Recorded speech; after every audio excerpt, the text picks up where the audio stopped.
अरे देखो वो कौन कूद रहा है। अरे अरे अरे रुको, नदी में मत कूदना, भयानक तूफानी बाढ़ चली है।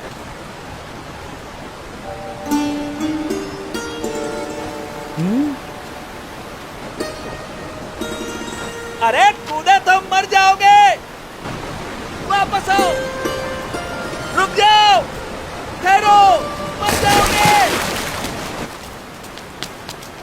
कहाँ गया? लगता है पानी के भंवरों ने उसे खींच लिया, डुबो दिया।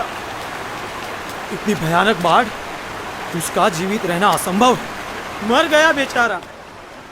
कहाँ गया वो बच्चा? कहीं नजर नहीं आ रहा। राम राम।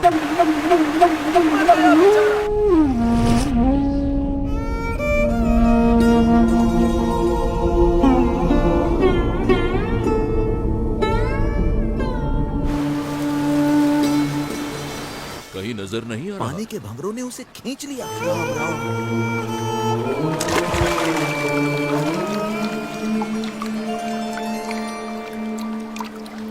भयानक बाढ़ में उसका जीवित रहना असंभव है। बेचारा। अरे ये नहीं कौन होगा ये कैसे बच गया? अरे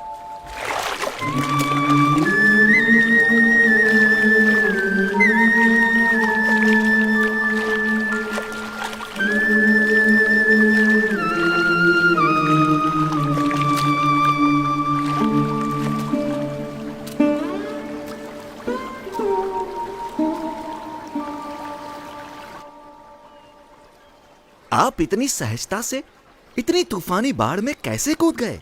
आपको डर नहीं लगा? भीतर की शांति ऊपर के तूफानों को भी शांत कर देती है। ऊपर के तूफानों से डरोगे तो भीतर की शांति कैसे पाओगे?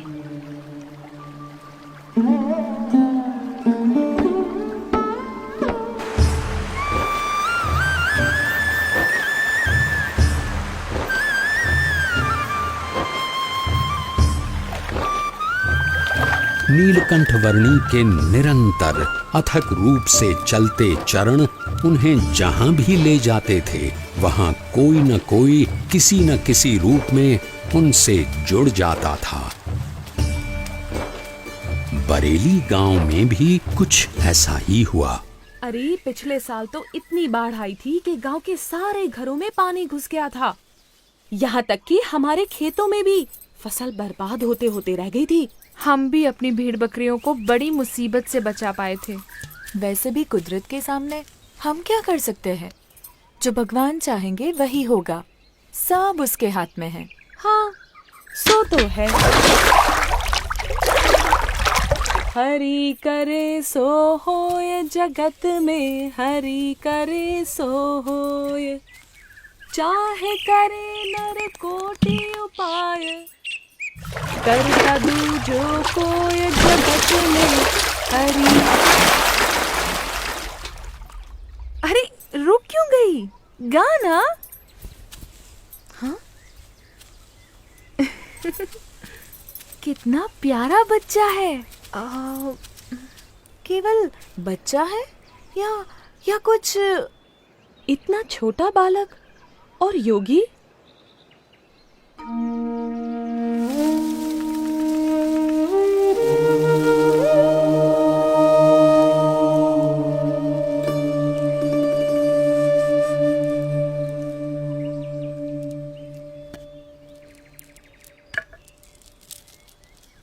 बेटा, तुम कौन हो? तुम्हारा नाम क्या है? यूं तो सारे नाम मेरे ही हैं, पर आप चाहें तो मुझे नीलकंठ बुला सकते हैं। नीलकंठ? पर तुम यहाँ क्या कर रहे हो बेटा? तुम्हारा घर कहाँ है? उस घर का तो मैं त्याग कर चुका हूँ, फिर भी मैं जहाँ भी हूँ घर में ही हूँ, क्योंकि मेरा घर तो सारा विश्व है। पर इतनी छोटी उम्र में तुमने अपनों को क्यों छोड़ा? सबको अपनाने के लिए, जो भटक गए हैं उन्हें घर वापस लाने के लिए। तुम हो तो इतने छोटे से, पर बातें बहुत बड़ी बड़ी करते हो।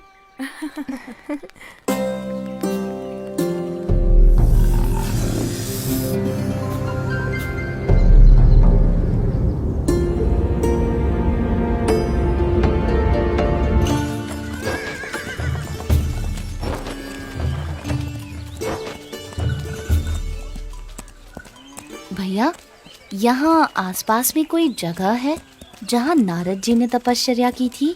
हाँ, उस जगह का नाम ही नारद वन है।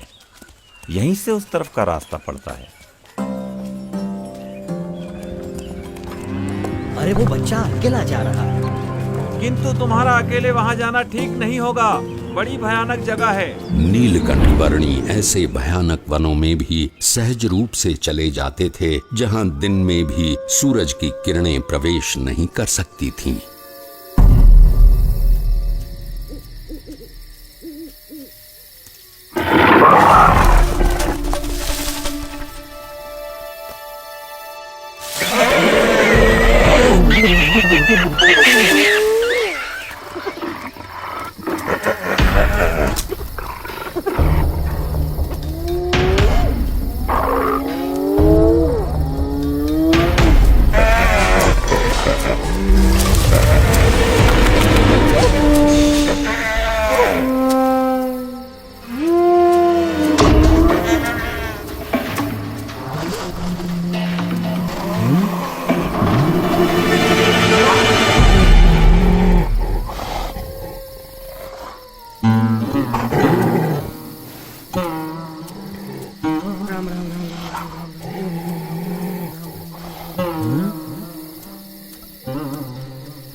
सुबह हो या शाम, दिन हो या रात, ऐसे अनेक बीहड़ वनों को पार करते हुए, कईयों को अपने स्वरूप की स्मृतियां देते हुए कुछ दिनों की यात्रा के बाद नीलकंठ वर्णी नारद वन आ पहुंचे।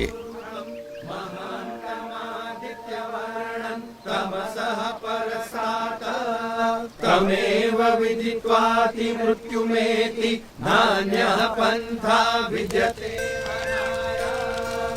पुरुष एवेदगुं।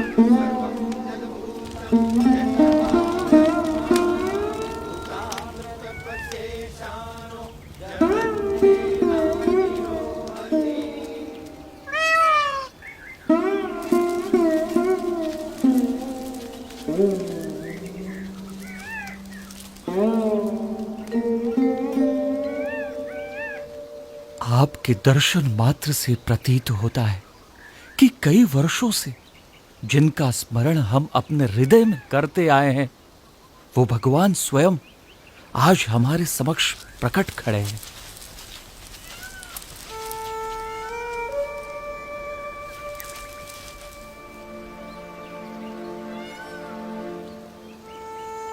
आप सबने परमात्मा की प्राप्ति का जो मार्ग चुना है, उसी में मनुष्य जीवन की सार्थकता है।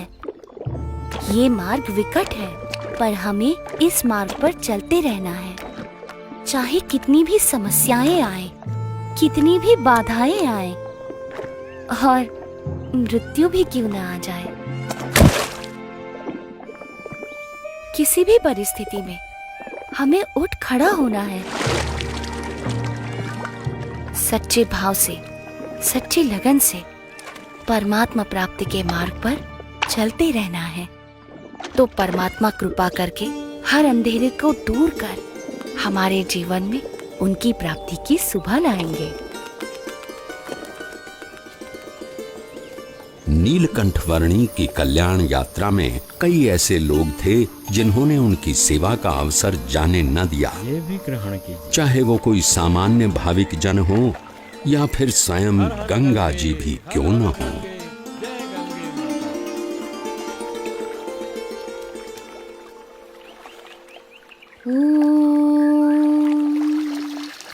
भूर्भुवः स्वः तत्सवितुर्वरेण्यं भर्गो देवस्य धीमहि धियो यो नः प्रचोदयात्।